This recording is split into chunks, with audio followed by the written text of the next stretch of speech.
Welcome everyone to History Gone Wilder, part of Half History Will Travel. I'm your host, the Wilder historian, Dr. Lucas Wilder, and I'm starting a new biography series featuring John M. Schofield. If you'd like to vote for the next general to be covered, join the Patreon page for as little as $1, and you can cast your ballot. As always, if you like what I do, please consider subscribing to the channel if you haven't done so already, join the Patreon page, and purchase something from one of my online stores. Every little bit helps. Thank you. Union General John McAllister Schofield, despite commanding corps and armies during the Civil War, doesn't rise high on many people's lists of great commanders of that conflict. Of average height, prematurely bald, and with a tendency to plumpness, General Schofield never cut a dashing figure. Instead, he impressed people with his earnestness and intelligence, presenting a demeanor of calm courtesy and good humor. He was by temperament a cautious and methodical man, and consciously cultivated a reputation for moderation and restraint. Yet Schofield was more commonly regarded as one of the shrewdest and most politically astute officers in the Army. General John Pope reportedly said that Schofield could stand steadier on the bulge of a barrel than any man who ever wore shoulder straps. Schofield was born on September 29, 1831, in Jerry, New York, to Reverend James Schofield and his second wife, Caroline McAllister Schofield. He never wrote much about his early life other than he played manly sports and that work on the farm kept him out of mischief, most of the time. In 1843, the family moved to Illinois. Schofield knew the value of education and wanted to pursue knowledge and hopefully become a lawyer. By age 17, he was a surveyor in northern Wisconsin and a school teacher at a small town on the Illinois and Wisconsin border. He used those jobs to raise money to pursue a law degree, but fate came to his classroom in 1849. The West Point candidate for that district withdrew unexpectedly, so the congressman searched for a new candidate to nominate. When one of the school board directors recommended Schofield as an intelligent candidate who would pass the West Point entrance exam, the congressman approached the young school teacher. Schofield believed that the education he obtained at the military academy would allow him to continue his pursuit of a law degree and accepted, entering West Point on June 1, 1849. Two upperclassmen immediately took him under their wing, William P. Carlin and Hezekiah Garber. Because of this, Schofield experienced little hazing, although he did sleep outside his tent one night to prevent his clothing from being stolen by upperclassmen. This resulted in him getting sick and reporting to the hospital, where he met General Winfield Scott. Scott was impressed with the young man. At age 17, he was already losing his hair, which made him look older than his years. Some of his classmates at West Point were James B. McPherson, John Bell Hood, Philip Sheridan, and John R. Chambliss. Schofield excelled at mathematics and engineering, although he devoted time to history, English, and philosophy because he thought it would serve him better as a lawyer. From his library records, he loved reading history, but by the time he settled into West Point, reading became less of an interest, and he enjoyed playing cards and smoking after taps, infractions that earned him demerits. At one point, he made a bet that he could travel to New York City and back without getting caught. He borrowed money from a fellow cadet, and with the help from the famed tavern keeper at Benny Havens, he made the journey between the evening parade and morning roll call. Winning the bet, he found that he enjoyed the careful planning rather than the wager itself. At West Point, Schofield became less devout as a churchgoer. He still revered and believed in the Bible, but he studied it with criticism and didn't continue going to Bible study classes. Hazing, even though it was frowned upon by the Academy's heads, took place at regular intervals. One hazing technique involved upperclassmen trying to steal weapons of the sentinels, then getting them into trouble. The superintendent advised sentinels to use the bayonet to fight off the cadets if that happened. As Schofield approached one sentinel, meaning no harm, the worried young cadet thrust his bayonet at Schofield, ripping his jacket. Schofield threw the young man into a ditch and ruined his musket. Schofield quickly helped the cadet up and traded weapons with him so he wouldn't get in trouble. The most critical moment in Schofield's time at West Point came when he was chosen to tutor entering cadets to help them with their entrance exams. Apparently, while Schofield was drilling cadets at the board, some upperclassmen began to ask the West Point hopefuls inappropriate questions, like if they had visited a bordello, and then ordered them to draw inappropriate images on the board. The news of this improper behavior got to Secretary of War Charles Conrad, who dismissed him for breach of trust and abuse of authority whilst instructor of the cadets for admission. Schofield wouldn't take this line down and went to Washington to plead his case. He went to congressmen and to the Secretary of War, having multiple meetings, but didn't get anywhere. Finally, Senator Stephen Douglas, the Little Giant, heard that there was an Illinois citizen in trouble and came to help. Douglas talked with Conrad, and he agreed to allow Schofield to return to West Point for a court-martial to defend himself. Schofield explained that his situation taught me that innocence and justice sometimes need powerful backing. Implicit trust in Providence does not seem to justify any neglect to employ also the biggest battalions and the heaviest guns. The court-martial began on September 9, 1852, with men like Philip St. George Cook, George H. Thomas, and Fitz-John Porter serving on the court. The court published its decision in December, dismissing Schofield for disobedience of orders and neglect of duty, but his previous good conduct and the recommendation of the majority of the members of the court resulted in the remitting of the sentence. The members who voted to dismiss Schofield from the service were George Thomas and Fitz-John Porter. In the class of 1853, Schofield graduated 7th in his class. His first duty station was to Fort Moultrie in South Carolina as a brevet second lieutenant in the 2nd U.S. Artillery. After only a few months, he was transferred to Florida. Although there was a truce between the United States and the Seminoles still in Florida, Schofield had plenty to do, like road construction and courier trips to Charleston.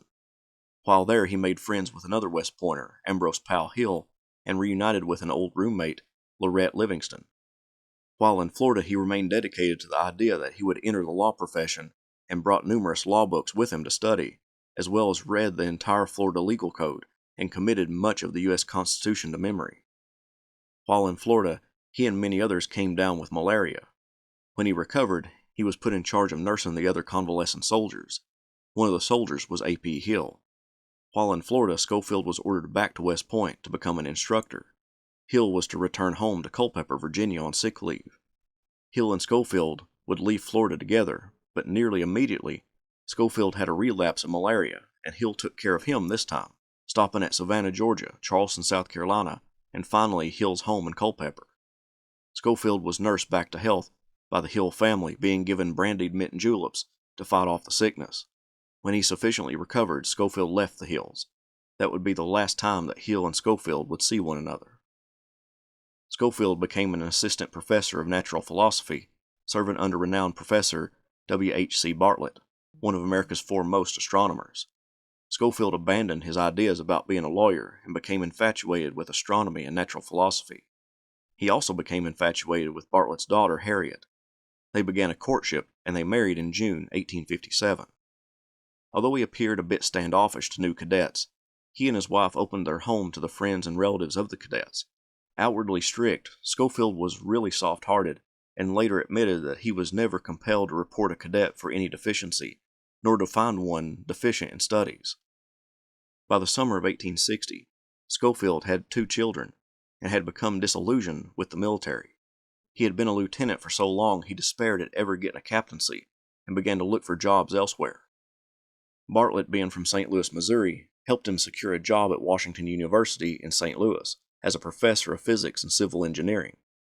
Bartlett, a close friend of former Secretary of War and now Senator Jefferson Davis, predicted that promotions would be easier to get in a year or two, and Bartlett counseled Schofield to keep his commission. Schofield did so, and asked for a leave of absence. He became a professor to fill out the waters of academia. While there, he met prominent Missouri politicians like Francis P. Blair, Jr. and Charles Gibson. Luck was on Schofield's side as the Secession crisis unfolded in the winter of 1860 to 1861. His political connections, especially with Blair, because Blair's brother, being the Postmaster General for Abraham Lincoln, allowed Schofield to have a stronger presence in the military affairs of Missouri. With the firing on Fort Sumter by Confederate troops on April 12, 1861, Abraham Lincoln called for 75,000 volunteers from the states to be mustered into federal service. Schofield was made responsible for mustering in the Missouri troops, but the governor of Missouri, a man with Southern leanings, refused to muster in the state troops. The governor also gave leeway to the Missouri State Guard and militia.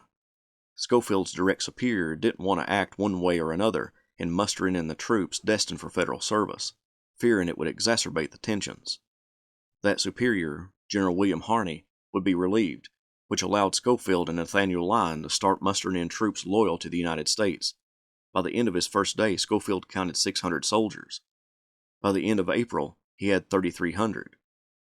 Lyon received word that Harney would be reinstated soon, so Lyon and Schofield sought to rid Missouri and specifically St. Louis of a threat before Harney's indecisiveness took over the area. The Missouri State Militia formed Camp Jackson outside of St. Louis that trained and took in the pro-secession recruits for the divided state. Lyon and Schofield surrounded the camp and demanded its surrender. Lyon was kicked unconscious by a horse, so Schofield and Thomas Sweeney had to negotiate the surrender, which they did, marching them to a location to parole them. During the march, a drunken Southern sympathizer fired a shot. The untested Union recruits fired back, resulting in 28 dead civilians.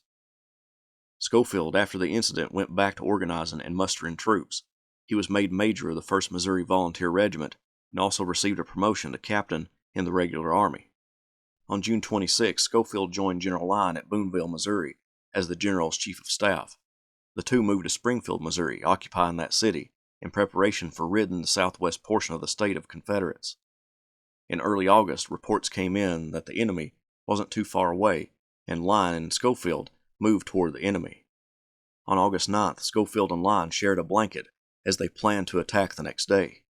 Schofield remembered that Lyon was apprehensive about the assault, fear, and failure. On August 10th, the two armies battled at Wilson's Creek, with Franz Sigel's Union Brigade getting in the rear of the enemy, but unable to drive them off. Sigel himself was chased away by the Confederates. Schofield and Lyon remained with the main body, and when Lyon feared that the day was lost, Schofield encouraged the general to hold on a little longer. They separated to go rally their troops and prepare for another attack against the rebels. Schofield found the 1st Iowa Infantry and led it in a charge against the enemy. But when the Confederates fired at them, they halted and began returning fire, with Schofield caught in the crossfire. He barely made it back to his lines unscathed. During the chaos, he found a young man too brave to run away, but too frightened to fight. The soldier was loading his rifle and firing it into the air. Schofield grabbed the young man and shook him, taking him out of his trance. During this part of the fight, a rebel bullet hit Lyon in the chest, and he died a short time later.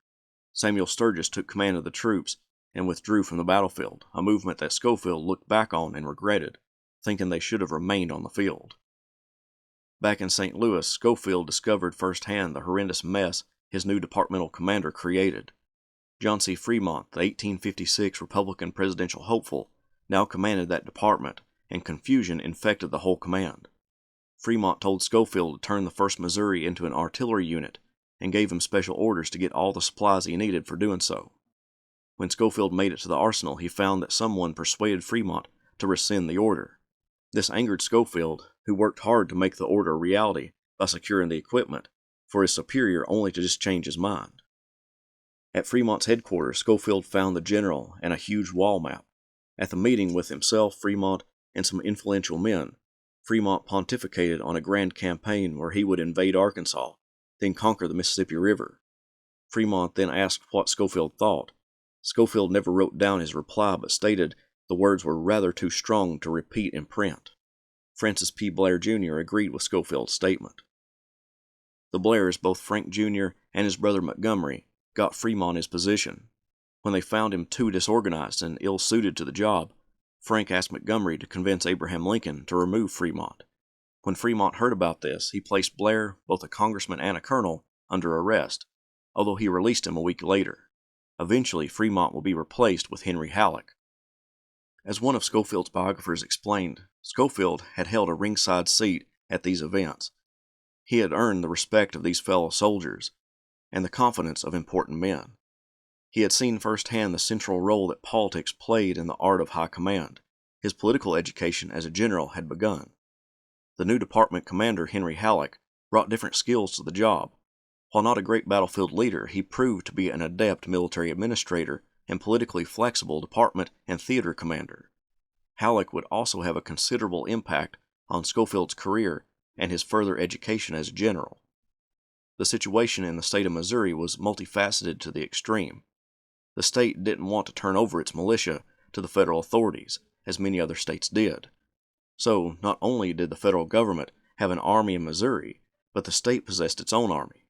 The new governor, however, did agree to let an army officer take charge of the militia so that there was better cooperation. Schofield was named as commander of the Missouri State Militia, but because they were state troops, he answered to two superiors, the governor and the departmental commander, Halleck. Formally, Schofield was a captain in the regular army, a brigadier general of volunteers, and a brigadier general of Missouri militia. Schofield and Halleck dealt mainly with guerrillas in Missouri, but Schofield, who was tasked with keeping order in the state with the militia under him, complained of substandard troops. He complained to Halleck that all he possessed for the task was a battalion of Germans utterly worthless for this kind of service. If I trust them out of my sight for a moment, they will plunder and rob friends and foes alike. Halleck wrote to McClellan that these troops, wherever they go, they convert all Union men into bitter enemies. When Ulysses S. Grant captured Fort Henry and Fort Donelson, then steamed up the Tennessee River and defeated a Confederate army at the Battle of Shiloh, Halleck left Missouri to take command of the armies now marching toward Corinth, Mississippi. He left Schofield in charge of Missouri, except for the southwestern part, which was commanded by Samuel Curtis. This brought about a host of problems within the Union hierarchy. Schofield was just a district commander. The Department of Kansas was his neighbor, and began to send in troops across the border to arrest citizens in Missouri for crimes without asking or informing Schofield. That departmental commander, James Blunt, acted on his own accord, not respecting Schofield because of him just being a district commander. Halleck, as he pushed further south, ordered Schofield to send him more and more troops, dwindling the numbers of soldiers in Missouri, which resulted in more guerrillas rising up and raiding throughout the state. This caused Schofield to deal more harshly with those irregulars. He declared on June 23rd that rebels and rebel sympathizers in Missouri will be held responsible for the damages that may hereafter be committed by the lawless bands which they have brought into existence, subsisted, encouraged, and sustained. Beyond this, with Curtis's force pushing on into Arkansas, this left Missouri vulnerable. Schofield wasted no time in getting to the governor to call up the entire militia of the state, which would be commanded by Schofield himself. This huge mobilization concerned both Unionists and rebel sympathizers. Some Union men didn't feel strongly enough about their convictions to fight for the Union and left the state, and rebels would refuse to join Schofield's army. Adding to the troubles with guerrillas, politicians began to attack Schofield as being inefficient as district commander. Halleck assured Schofield that he was in no danger of being replaced, but the political damage had been done to Schofield's reputation, at least for now. The War Department created the Department of the Missouri, which encompassed the states and territories of Missouri, Kansas, Arkansas, Nebraska, Colorado, and the Indian Territory.